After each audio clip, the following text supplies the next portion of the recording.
né? É melhor, Márcia, é melhor. Bem, então vamos começar a gravação, né, do nosso estudo bíblico. Dia 27 de maio, a gente está estudando o segundo livro dos Reis, capítulo 18. Viu, Márcia, respondendo? Você pode sim, mas também se quiser deixar, porque, gente, se quiserem me interromper em algum momento, também fiquem à vontade. A gente está em poucos, Ah, a tá. gente pode... Eu sozinha, tá tudo silêncio. Tá bom, e a gente pode ir dialogando, tá bom? Então, eu vou abrir aqui o texto para ler alguns segmentos. Eu não sei se todos vocês estão com a Bíblia. De qualquer maneira, Estamos com a Bíblia. peraí, estão com a Bíblia. Porque daí eu mostro aqui o texto e aí vocês podem depois acompanhar com a Bíblia em mãos, né? Então, a gente está no capítulo... Oi, Fernanda, seja bem-vinda. Então, estamos no segundo capítulo dos Reis, segundo livro dos Reis, capítulo 18. E ele é um capítulo que, assim como os dois anteriores, trata de um rei só. Isso é interessante, porque há uma quebra de padrão, né? Anteriormente, você sempre vinha em cada capítulo tratando de um rei do norte e depois do reino do sul. Agora não, agora a gente tem o capítulo 17, que trata de Oséias do reino do norte de Israel, o capítulo 16, que tratou de Acás, do reino do sul, e agora capítulo 18, que trata de Ezequias do reino do sul também. Então, ele vai... Só um minutinho, deixa eu ver se tem alguém entrando. Não. Então, ele vai apresentar o início, né, do reinado, como ele sempre faz. Ele situa a entrada de um rei dentro do reinado do rei do outro reino, né, do ano e tal. Então, ele começa no terceiro ano de Oséias do norte. Ele começa a reinar com 25 anos e reina 29 anos em Jerusalém. O nome da mãe, como também era costume, aparece. E, enfim, aí vem a descrição do que ele faz, etc. Então, isso vem até o versículo 12. Depois a gente tem um grande bloco do 13, perdão, um bloco menor do 13 ao 18, onde há uma relação, de novo, né, conflituosa com a Síria, e há uma descrição disto. E depois um grande bloco do versículo 19 até o versículo 37, onde aparece o entreveiro de enviados do rei da Assíria para Jerusalém e para fazer ameaças e uma série de coisas mais. O que me parece importante para a gente entender aqui é o movimento que esse texto traz. Então, como eu acabei de dizer, esses últimos 3 capítulos, eles centram-se cada um deles num rei. Isso é significativo, porque mostra a importância dos reis e a importância dos reis dentro daquilo que está acontecendo. Então, por exemplo, no capítulo 16, Acás, né, e são os dois, o Acás é descrito como o pior dos reis de Judá, né? E aí se descreve por que ele é o pior. Lembrando que os reis de Judá, em geral, são descritos como homens fiéis a Deus. No 17, aparece Oséias de Israel, e ele é descrito como o pior rei do norte. Tanto é que com ele, que Israel é invadido pela Síria e Israel simplesmente deixa de existir, né? O capítulo lá fala que a população de Israel é levada lá para a Síria, e da Síria e do reino da Síria são trazidas outras pessoas, de modo que dali que vai surgir o povo que depois no Novo Testamento vai ser chamado de samaritanos, que eram as pessoas que o pessoal de Jerusalém não gostava porque eles tinham sangue misto, né, e uma religião, de certa forma, heterodoxa. Então, isso vai mostrando e montando um contexto que já vai caminhando para o final do livro de Reis e com a demonstração do que vai acontecer com o Reino do Sul. Lembrem que o Reino do Norte praticamente deixa de existir, agora começa o foco a estar no Reino do Sul. Eu vou pôr aqui um esboçozinho, que é aquilo que a gente vai seguir, que dá uma ideia para a gente do que o texto caminha. Então, Eu acho que já aparece para vocês um doc Word. Espero que já tenha aparecido. Então, a introdução é aquilo que eu acabei de falar, sobre os reis. E agora, falando de modo particular do capítulo que a gente está tratando, eu quero chamar a atenção para vocês, para a forma como o capítulo é construído. Eu sempre acho importante a gente trabalhar num texto, seja um texto bíblico, um texto literário, enfim, primeiro a forma e depois o conteúdo. Eu acho sempre instrutivo. Primeiro a forma, depois o conteúdo. Por quê? Porque, em geral, a forma é aquilo que vai trazer as indicações de como a gente deve ler o texto.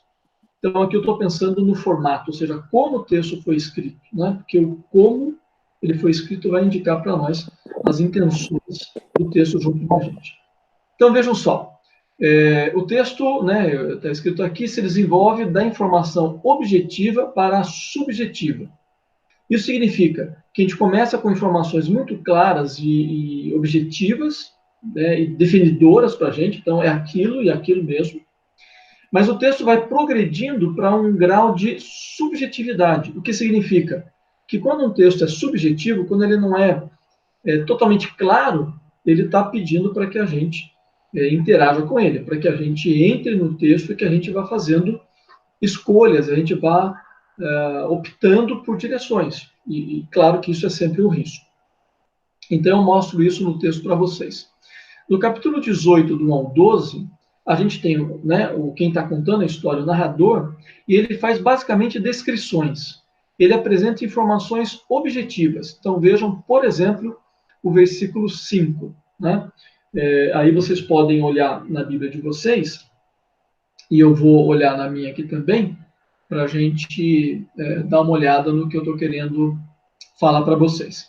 Então vejam, do 1 ao 12, a gente tem uma descrição de quem é o Ezequias, o que ele faz e a consequência do que ele faz. Então, a idade que ele começa a reinar, quanto tempo ele reina, e aí vem o versículo 3 que diz: fez ele o que era reto perante o Senhor, segundo tudo que fez Davi. Versículo 3. Bom, isso era comum para os reinos do sul. Eles geralmente são descritos dessa forma, né? Na linhagem de Davi, fazendo o que Davi fez. No entanto, veja o versículo 5, que o distingue de todos os anteriores. Verso 5. Confiou no Senhor, Deus de Israel, de maneira que depois dele não houve seu semelhante entre todos os reis de Judá, nem entre os que foram antes dele. Isso é importante, porque se dá um destaque para esse homem. Se todos os reis eram fiéis, esse foi o mais fiel dos fiéis.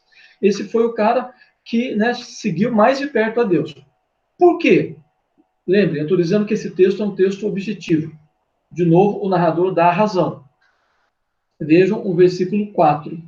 Ele removeu os altos, e os altos é aquilo que a gente já falou, tanto eu quanto o pastor Lucas, né? Eram lugares, assim, no mato, enfim, pequenas colinas, onde os cananitas, em geral, faziam seus cultos. E quando Israel chega, os israelitas são proibidos de fazer culto, assim, no ar livre, porque a tentação era que eles fizessem como os cananitas e seguissem os deuses cananitas.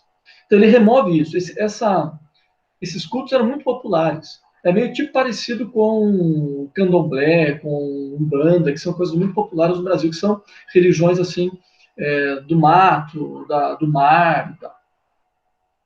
Ele removeu os altos, quebrou as colunas e deitou abaixo o poste-ídolo. Os reis anteriores de Judá sempre são descritos. Eles fizeram o que era a vontade de Deus, tal. No entanto, eles não tiraram os postes ídolos, eles não removeram os altos. Esse aqui, Ezequias faz isso. Né? Então, essa é, nesse momento, a distinção que esse rei tem. E de modo muito objetivo, não tem espaço para a gente discutir. É isso. Ele é isso, ele fez isso. Veja o versículo 6. Porque se apegou ao Senhor, não deixou de segui-lo e guardou os mandamentos que o Senhor ordenara a Moisés. Assim o Senhor foi com ele. Ele lograva bom êxito, né? Ele tinha êxito em tudo que fazia. E olha, vejam daí a segunda parte do versículo 7. Rebelou-se contra o rei da Síria e não o serviu. Então, essa é a informação objetiva que se tem desse rei. Se você vai agora no nesse capítulo 18, do 13 ao 18, aí você já vai ter um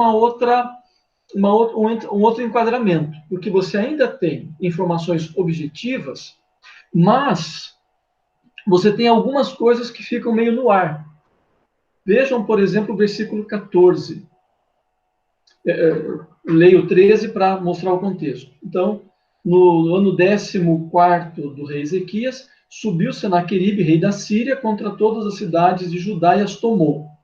Então Ezequias, rei de Judá, enviou mensageiros ao rei da Síria, a Laques, dizendo: Errei, retira-te de mim. Tudo que me impuseres suportarei. Então o rei da Síria impôs a Ezequias, rei de Judá, 300 talentos de prata e 30 talentos de ouro. Essa é uma informação. Só que é uma informação que fica meio que no ar. Por quê? Porque lembram que lá atrás ele diz no versículo 7 que Ezequias rebelou-se contra o rei da Síria e não serviu? Lá é uma informação que o narrador está dando. Olha, ele fez isso. E isso está no contexto da obediência dele a Deus, né? Dessa submissão dele a Deus. Então, no primeiro bloco, ele revoltar-se contra o rei da Assíria é apresentado como um ato de espiritualidade ou de fidelidade a Deus. Mas, nesse bloco que a gente está lendo, quando o rei da Síria vai para cima, ele chega para o rei e fala assim: desculpa aí, né, eu não quero fazer nada contra você, eu vou te dar dinheiro. E o que ele propõe, 300 talentos de prata, no arredondar aí do negócio, 10 toneladas de prata. Imagina, 10 toneladas, gente, é prata pra caramba. Assim como 30 talentos de ouro dá praticamente 1 tonelada de ouro. Quer dizer, era muita coisa. Mas a questão que fica para a gente ele está certo ou está errado? Porque lá atrás ele diz que, né, ele não quer saber do rei da Síria. Então isso é uma coisa bacana, porque ele é um cara fiel a Deus. Mas aqui ele fala: não, desculpa aí, eu vou pagar assim o que você quiser para mim e não me trate mal. No terceiro bloco, do 19 ao 36, esse grau de subjetividade aumenta. Então, por quê? Primeiro, por uma questão formal, porque a gente tem, na realidade, gente falando. Então, aqui muda bastante o jeito do texto. Do versículo 1 até o 18, praticamente é quem conta a história que está falando. Né? Então, quem está contando a história está falando para a gente as coisas. Agora, do 19 até o 37, entram personagens que falam, né? Então, você tem lá os caras que o rei da Síria manda para Jerusalém, eles vão lá e começam um discurso muito desaforado e criticar Deus, criticar o rei, xingar todo mundo. Aí você tem os representantes do rei Ezequias que respondem. Só que assim, eles estão falando. E a questão eles estão certos? Tudo que eles falam está certo? Alguma coisa que eles falam está errado? Tudo que os caras do Senaqueribe falam está errado? Tudo que os representantes do Ezequias falam está certo? A gente não sabe, né? Porque é uma conversa. É meio que nem a gente, né? A gente ouve uma conversa e fala: nossa, que doideira que esses caras estão falando, né? Ou então, né, o outro ouve e fala: mas quer saber? Tem coisa certa que eles estão dizendo. A gente avalia a conversa dos outros. É o que acontece aqui. E aí eu dou um exemplo para vocês de como esse texto fica aberto. Vejam o versículo 25. Versículo 25. São lá os representantes do rei da Assíria que dizem: acaso, eles falam em nome do rei, né? Acaso subi eu agora sem o Senhor contra esse lugar para o destruir? Pois o Senhor mesmo me disse: sobe contra a terra e destrói. Vejam, os representantes de um rei pagão estão dizendo: não, o Deus de vocês é que mandou a gente vir aqui. Ele mandou a gente vir aqui e acabar com vocês. E aí entra uma questão interessante, né, gente? Essa é uma fala que está na Bíblia. A Bíblia é a palavra de Deus. A gente tende a sempre achar que tudo que a Bíblia diz, como palavra de Deus, é verdadeiro. Mas nem sempre. Então, por exemplo, você tem, né, na tentação de Jesus, o diabo falando com Jesus. o fato da transcrição da fala do diabo estar na Bíblia não quer dizer que, por ser Bíblia, é verdade, né? Aqui também a gente é levado a pensar, bom, será que o que ele está dizendo é verdade ou não é? Então, o que eu estou querendo mostrar para vocês é que esse texto, ele caminha por uma trajetória,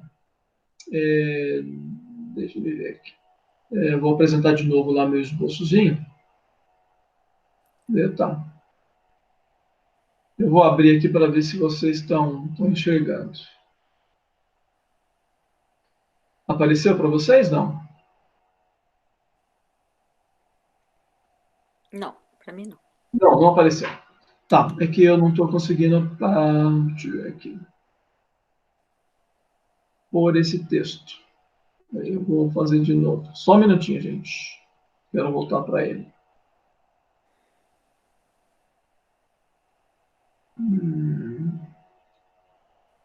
Bom, tudo bem. Eu continuo aqui. Ah, não, está aqui. Opa. Vamos ver se está aqui. Zito, pode fofocar aí, Zito. Tá falando mal de mim, né, Zito? Eu liguei agora com o microfone. Aparentemente não. Apareceu. Ah, então tá bom. Tá ok. Então vejam lá, o que eu estou chamando a atenção para vocês é isto. A primeira parte, né? Quem está contando a história dá informações muito objetivas. Na segunda parte, a gente tem uma certa subjetividade, que é aqui o versículo 14, quando o Ezequias fala, desculpa aí, eu fiz errado. E o terceiro bloco maior é bastante subjetivo, e, por exemplo, tem essa fala lá dos caras dizendo, foi Deus que mandou a gente aqui. Tá certo ou tá errado? Né? Então, deixe-me passar um pouco agora por cada um desses blocos, falando algumas coisas sobre eles.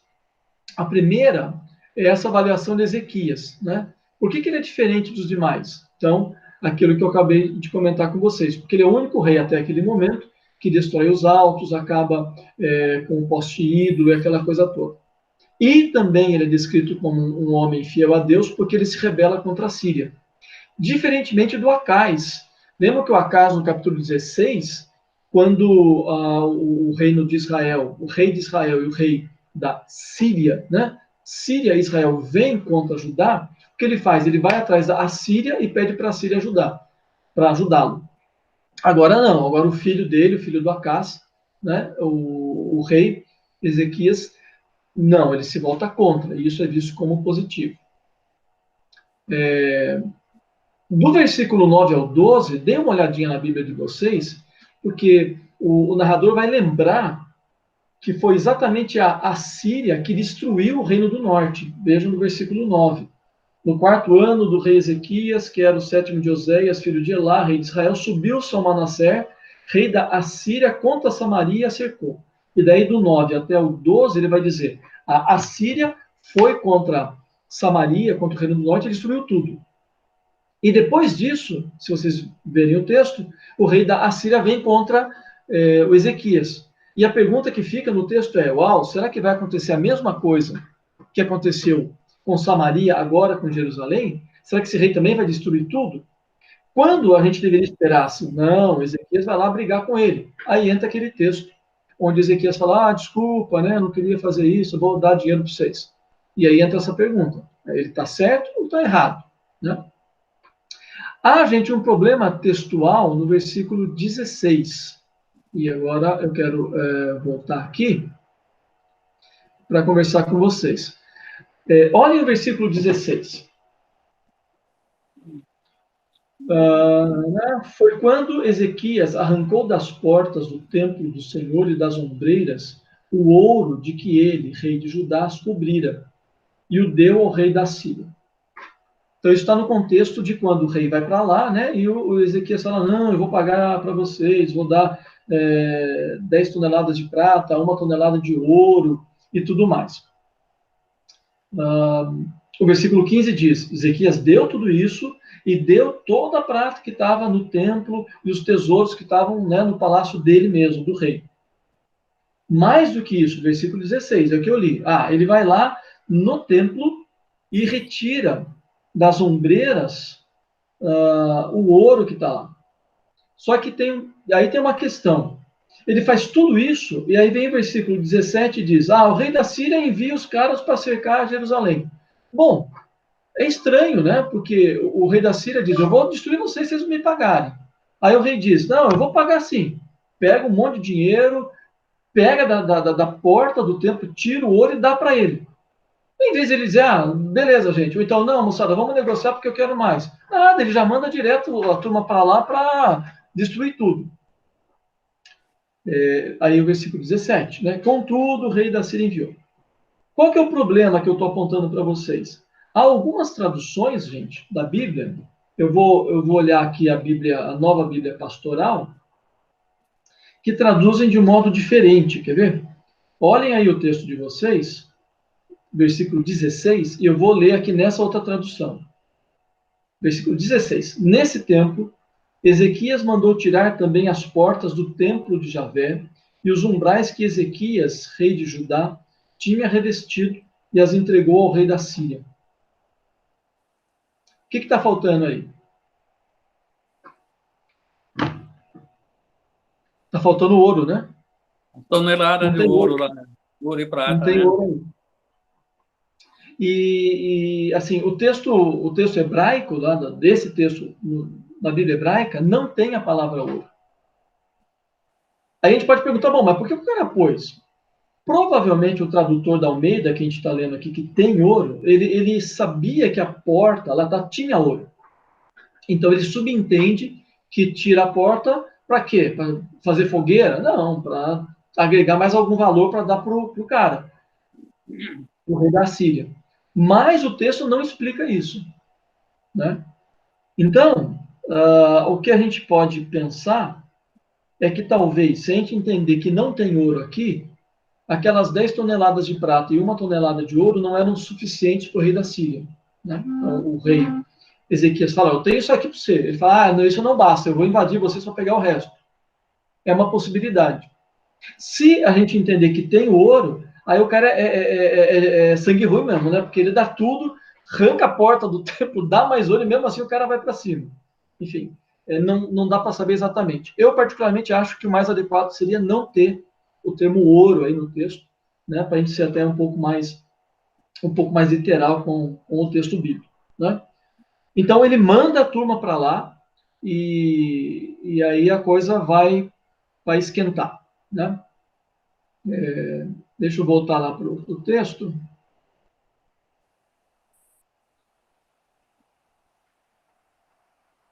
Deixa eu ver aqui. Gonzalo. Tem hora que ele não aparece, gente. Vamos ver se eu acho agora aqui. Aqui, ok. Vai aparecer para vocês. Então, é esse problema textual no versículo 16 que eu falei. Tem ouro ou não tem? Eu acho que não tem, né? Então, o exército da Síria sobe e cerca Jerusalém. E aí vem o texto maior. Esse texto maior, diferentemente dos dois anteriores, só tem diálogo. E aí, então, a gente tem o caráter da subjetividade mais presente. Aí, vejam só, quando os caras da Síria começam a falar, eles falam algumas coisas. E a gente não sabe se elas são certas ou são verdadeiras ou não. A primeira, eles dão a entender que o rei de Judá foi atrás do rei do Egito para pedir ajuda. Veja o versículo 21, por exemplo. Confias no Egito? Esse bordão de cana esmagada e tal. Quer dizer, o cara está dizendo, vocês é de Israel, vocês confiam no Egito? Bom, o que ele está dizendo? Que provavelmente eles foram pedir ajuda no Egito. Versículo 24, a mesma coisa. Como, pois, você não pode afugentar um só capitão dos menores dos servos do meu senhor? Confias no Egito. O que os caras da Síria estão dizendo? Vocês estão de malandragem, vocês estão fazendo escondidinho aí um acordo com os caras do Egito, mas nós vamos acabar com vocês e com eles também. Só que a gente não sabe se é verdade, são eles que estão dizendo. A outra afirmação é aquela que eu falei para vocês, não é o versículo 35, na verdade, professor, acho que sem querer o senhor apagou a primeira afirmação aqui do Egito. Talvez se o senhor der um Ctrl V aí antes de fazer. Apaguei mesmo. Quando o senhor selecionou, deve ter clicado alguma coisa e apagou aí a primeira. Isso. Já voltou. Beleza. A outra é aquela que eu falei para vocês no versículo 25. Eles falam, mas o Deus de vocês mandou a gente aí para acabar com vocês. A gente não sabe se é verdade. E aí fica essa questão, a gente tem que avaliar, né? E o capítulo termina no versículo 37 com os representantes do rei, que estão lá na murada da cidade, ouvindo tudo aquilo, assim, extremamente constrangidos, e agora no versículo 37, indo prestar relatório para o rei. Vejam lá. Então, Eliaquim, filho de Uquias, o mordomo, e Sebna, o escrivão, e Joás, filho de Asaf, o cronista, vieram ter com Ezequias, com suas vestes rasgadas, e lhe referiram as palavras de Rabissaquer. Roupas rasgadas significa sinal de humilhação, né, de tristeza, eles estão tristes. Então, eles vão falar para o rei, e olha, aí acaba o capítulo. Parece assim, capítulo de novela, né, porque, na realidade, o que fica é assim, o que o rei vai fazer, né? Porque no começo ele é descrito como um rei fiel a Deus, um rei que rompeu com a Síria. Depois parece que ele dá uma fraquejada, né? Quando os caras chegam, o exército chega, né? A poeira levanta, tal, ele fala, meu Deus, eu me meti, né? Quando eu fui me meter, né? E depois vem aquela conversaiada toda. E aí os caras vão pro rei. O que o rei vai fazer? Ele vai dizer, ah, não, gente, moçada, é o seguinte, o negócio é dar mais grana pros negros, vamos fazer uma vaquinha, que a coisa tá feia. Ou então não, ele dizer, não, agora a gente vai para cima deles, porque Deus vai... O que configura esse rei Ezequias mesmo? Wagner, boa noite. O rei Ezequias, mesmo que essa coisa dele dar dinheiro para o rei da Síria, o que vai configurar que ele é um cara fiel a Deus, como foi dito no começo? Né, cena dos próximos capítulos. Semana que vem isso vai entrar e vai ser respondido para a gente. Acho que vale a pena vocês darem uma lida lá. Tá bom? Então, deixe-me pensar em algumas... Bom, primeiro, antes de a gente ir para aplicações, tem alguma pergunta, gente? Eu vou desligar meu microfone, se alguém quiser falar, por favor, pastor Lucas e qualquer um de vocês. O Ezequias não teve nenhuma vitória nesse caso aí? Então, Zito, nesse capítulo não aparece o confronto, né? Tá só naquela fase do xingamento, né? E deu Lembra de criança? toda aquela quantidade de dinheiro, eles não ficaram satisfeitos, né? Assim mesmo foram em cima de lá, né? Depois tem um momento lá que eu li ali, que eles falaram, não ele, né? Os inimigos lá falaram, mas o seu Deus não vai salvar vocês. Exatamente. Lá, né? Boa lembrança, Vitor. Boa lembrança, porque lá no começo eles falam assim, Deus mandou a gente. Depois, no final, eles estão xingando o Deus de Israel, né? Eles estão dizendo, gente, Deus dos outros povos não salvaram eles. Vocês acham que o Deusinho de vocês vai salvar vocês, né? Exatamente o nosso tema, né? Zito, essa é a linguagem dos políticos, né, Zito? Fala sem falar, diz sem dizer, e assim vai, né? Mas eu acho que a sua observação, Zito, é legal, porque parece que é um momento de escaramuças, né? Eles estão montando, ameaçando e não se sabe o que vai fazer. De fato, é no capítulo seguinte que a coisa acontece. Isso, só semana que vem que nós vamos ficar sabendo. Exatamente. Você pode ler antes, né? Se prepara. Alguma outra questão, gente? Pastor Lucas, alguém mais? Eu acho interessante, professor, que tem aquele filme, né, dos 300, que faz uma adaptação do Frank Miller, e antes do Xerxes, né, enviar seus exércitos e tal, ele faz mais ou menos a mesma coisa, né? Ele manda uma comissão ali para Esparta e tal, para conversar com o rei de Esparta, e ele vai mostrando, ele fala assim, Atenas já caiu, né? Outras cidades já caíram, tal. Fala, olha, não seja ignorante, né? Só se ajoelha aí para o rei da Síria e tal, e para o Xerxes, né, para o Persa e tal, e vai ficar tudo certo, podem ficar tranquilos. E aqui, por mais que durante o livro dos Reis, né, a gente não tenha, lógico, né, a gente tem umas pinceladas desse conflito político e tal, né, esse capítulo em particular, né, o capítulo 18, o senhor ali deixou de ler alguns versículos, né, que os caras são muito boca dura, né, eles chegam falando umas coisas bem feias, né, pro pessoal ali, né, retransmitir ao rei. Então, é um vocabulário meio terrorista, né? Exatamente isso que o senhor... É que é o lado nobre, Lucas. O nobre não pode falar isso. Sim, exato. Se fosse depois das 10, né, a gente poderia trabalhar algumas questões. Mas é meio assustador, né, essa questão também do poder do mais forte, né? Ele está falando assim, olha, a gente já está ali 3 anos, né, parado no norte, né? O narrador já traz essa informação.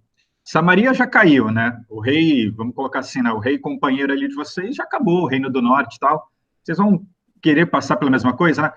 E a ideia ali que ele joga é o que já foi trabalhado aqui, né, pelo Zito. Também falou assim, ó, se o Senhor não segurou lá em cima, por que você acha que ele vai segurar aqui embaixo, né? Foi ele que mandou a gente e tal.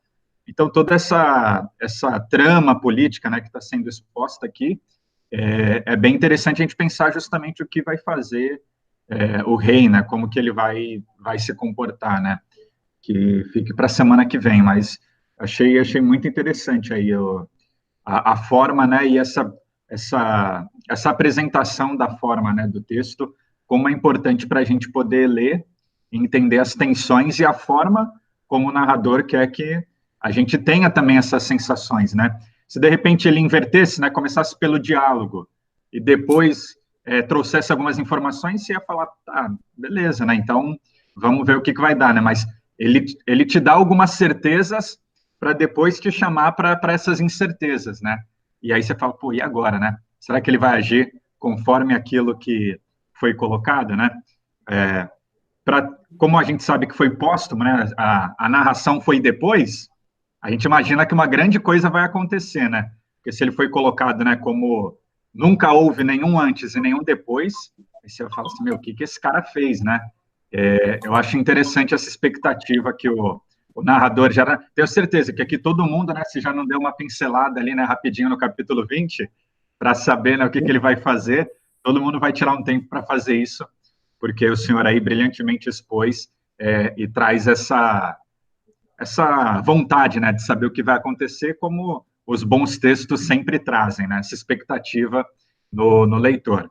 Mais uma vez, né, demonstrando como que é rico ainda hoje, né, e lindo o texto bíblico, né, traz essas emoções para a gente. Eu acho fantástico. Excelente, professor.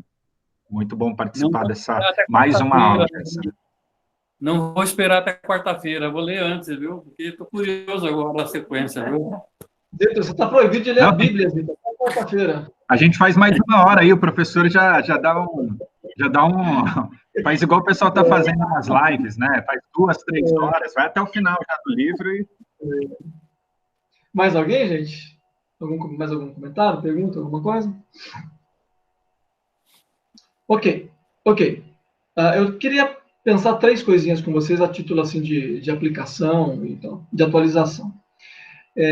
Me parece muito claro a intenção do escritor, assim, ao colocar Ezequias como um cara acima de todos, muito próximo do pai, o Acás, que foi o pior de todos. Quer dizer, para mim é muito intencional você ter 2 reis, um depois o outro, pai e filho, sendo colocados em paralelo, num paralelo totalmente dissonante. Acás foi horrível, né? Foi o pior cara. Foi o cara que quando morreu o pessoal deu festa. Ezequias já não. Isso, a gente está, né, finalizando o mês da família, isso me faz pensar isso, né? A gente tende a sempre pensar pro lado negativo, assim, né? Tipo, poxa, meus filhos, tal, né? Eu queria tanto, né? As nossas frustrações. Mas esse é um texto que mostra que as coisas podem ser diferentes, né? Filhos podem ser melhores que os pais. Nesse caso, tem que ser muito melhor, né? Porque o cara era muito ruim. E que isso, enfim, sempre é uma relação dinâmica da gente com Deus e da gente na história, né? Então, a gente pode, pela graça de Deus, ter surpresas com os nossos filhos, elas podem ser positivas. A segunda, eu queria pensar em termos de ações internas e externas. O texto começa descrevendo de um modo muito, digamos assim, enfático e dogmático o Ezequias como um cara fantástico, fenomenal. Mas isso é no contexto interno de Judá, ou seja, na religiosidade, nas questões da administração interna, né? Porque lembram que religião não é só religião, religião envolve Estado, envolve direitos, enfim, questões sociais e tudo mais. Ele é um baita de um rei internamente. Externamente, ele dá aquela fraquejada, e depois o texto vai continuar, a gente vai ver o que ele faz.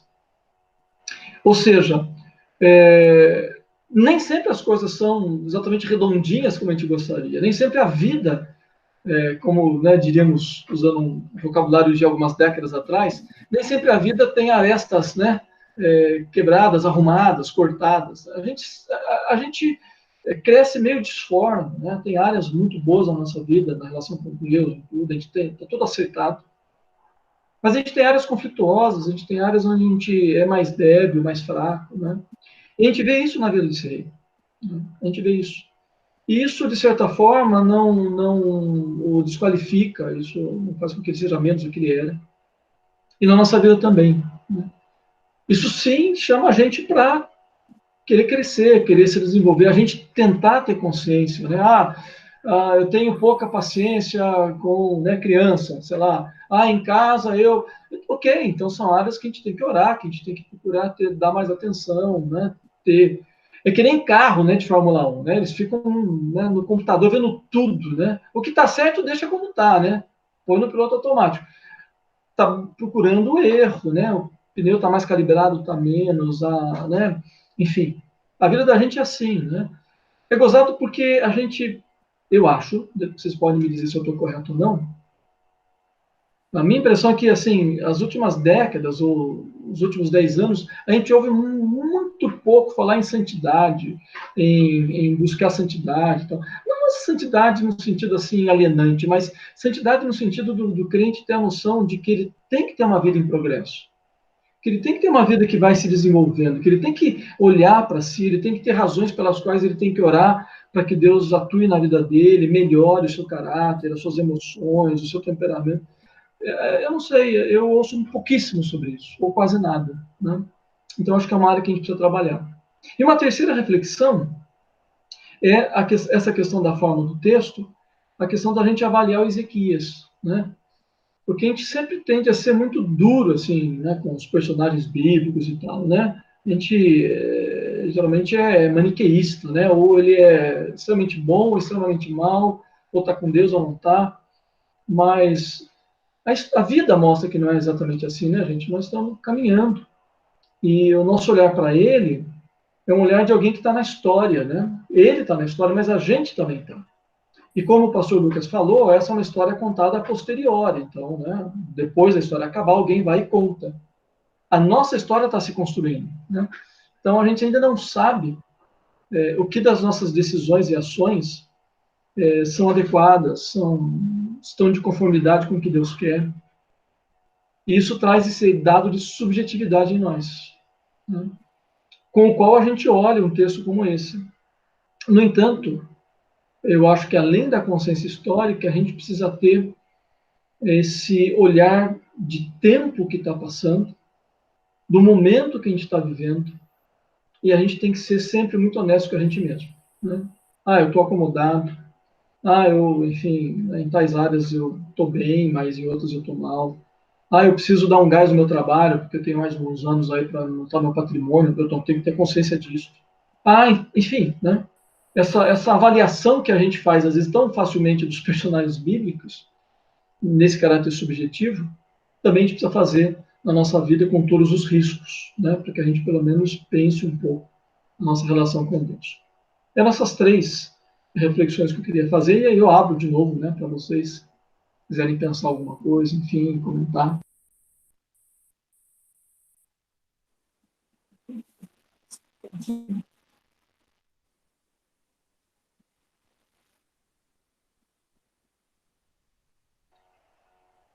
Ninguém?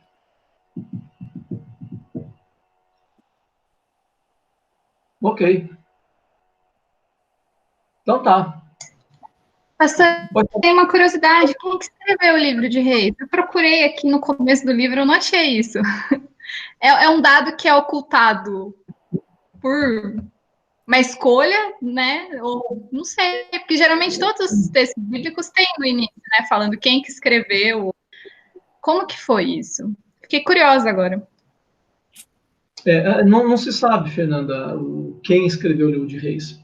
E aí há algumas, digamos assim, explicações históricas, histórica da nossa inquietação quanto a isso, e da prática de civilizações antigas, né? A gente é muito afetado por essa questão de direito autoral, de autoria, de individualidade. Essa noção vem muito da literatura, mas vem muita literatura muito próxima de nós, né? Muito assim, final do século XVIII, XIX, foi esse momento que começou a se dar muita ênfase, principalmente a partir dos românticos, para a ideia de que quem escreve uma obra é alguém supra-sumo, é alguém especial, é alguém fora da média, essa coisa. Então, isso, de certa maneira, orienta as nossas inquietações. Mas, na antiguidade, não se tinha essa preocupação. Na antiguidade, era muito comum, primeiro, era muito comum que um texto, necessariamente, não fosse um texto fechado. Um texto era um texto dinâmico que ia sofrendo alterações e inclusões. Aquilo que depois o pessoal da crítica bíblica fica assim, perturbado, né, perdendo sono, de o que é original e o que não é, naquele período era normal. Então, por exemplo, a gente não sabe nem se Homero existiu, né? E o que se sabe é que os escritos da Ilíada, da Odisseia, por exemplo, provavelmente foram obras compostas coletivamente, com um agrupamento de canções e poemas e fragmentos que foram se somando na história até chegar um momento que alguém falou, chega, ninguém põe mais nada nesse negócio, fechou, é isso. Né? E essa atribuiu a Homero isso. Na Bíblia acontece muito, Fernando, muito. Então, o livro de Reis, para voltar à sua pergunta, é um livro que ajuda a entender bem isso. Provavelmente é um livro que foi sendo escrito, ele fala, por exemplo, de fontes, né, os livros da história dos reis de Israel, dos reis de Judá, essa é uma das fontes, mas ele vai sendo escrito. O que se acha é que ele começa a ser escrito, esse livro, né, num período em que a monarquia já não existe mais, e onde eles estão se perguntando por que Deus foi tão duro com eles, né? Por que Deus permitiu que eles fossem para o exílio. E olha que bacana, embora seja muito triste. Aí eles começam a recontar a história deles para dizer, caramba, a gente merecia mesmo vir para cá. Então, a gente não sabe quem, mas provavelmente é escrito no exílio como, digamos assim, uma história de arrependimento que se conta para dizer, olha quão mal nós somos. Né? E a gente realmente merecia. A questão, a gente vai chegar lá, né, eu e o pastor Lucas, no final, é saber, existe alguma esperança ou não? Né? O livro termina dizendo só, não, a gente merece o exílio e acabou, ou, apesar de Deus ter nos punido, há alguma esperança nesse livro para a gente ou não? Essa é uma questão. Algo mais, gente? Então tá bom. Então nós vamos ficar por aqui. Vamos fazer uma oração? Pode ser? Fernanda, você que está com o microfone ligado aí, você pode orar para nós? Por favor. Querido Deus, te agradeço por esse momento de estudo, te agradeço pelos meus irmãos e pelas minhas irmãs, pela vida dos nossos pastores. Deus, obrigada por poder aprender mais da tua palavra e reconhecer nela o quanto ela é viva, o quanto ela produz sentido, o quanto, apesar de, segundo o livro de Reis ter sido escrito de uma forma aberta, ela parece que ainda é aberta para a gente conversar, dialogar e aprender muito sobre tudo isso, Deus. Eu te agradeço por isso, te agradeço pelo conhecimento que é nos possibilitado por meio da leitura e do estudo, Pai. Que o Senhor continue nos abençoando a nossa igreja, nos ajudando nesse momento de pandemia, nos fortificar e cuida da nossa nação, Deus. Tenha misericórdia de nós. Que eu oro e agradeço em nome de Jesus. Amém. Amém, Senhor. Muito bem, gente. É isso. Né? O Wagner está devendo meio culto para nós. Coitado, o cara chega do trabalho correndo, não toma banho, nem janta e ainda leva uma dessa, não, Wagner? Leva. Mas agora, gostei de ver, eu fiz uma avaliação aqui de vocês, está muito bom o grupo, eu achei muito bacana. E aí, outro dia eu vou entrar mais cedo para fazer o Zito vai me dar já uns spoilers, né? Antes da pregação. Né? Inclusive, pastor Lucas, eu proponho que a gente dê no mínimo 15 minutos no próximo estudo para o Zito para ele fazer uma síntese do negócio para nós. Ele falou que vai sair dessa aula e já vai ler o capítulo 20 já. Então vai estar pronto já, né? Eu aceito os spoilers, você vai me contando. Bom, gente, ficamos por aqui. Foi um prazer, um grande abraço para todo mundo, bom descanso e até domingo, né? Boa noite. Sexta-feira temos reunião de oração. Sexta-feira temos reunião 8 horas. Um abraço, boa noite. Boa noite. E boa noite. Reunião.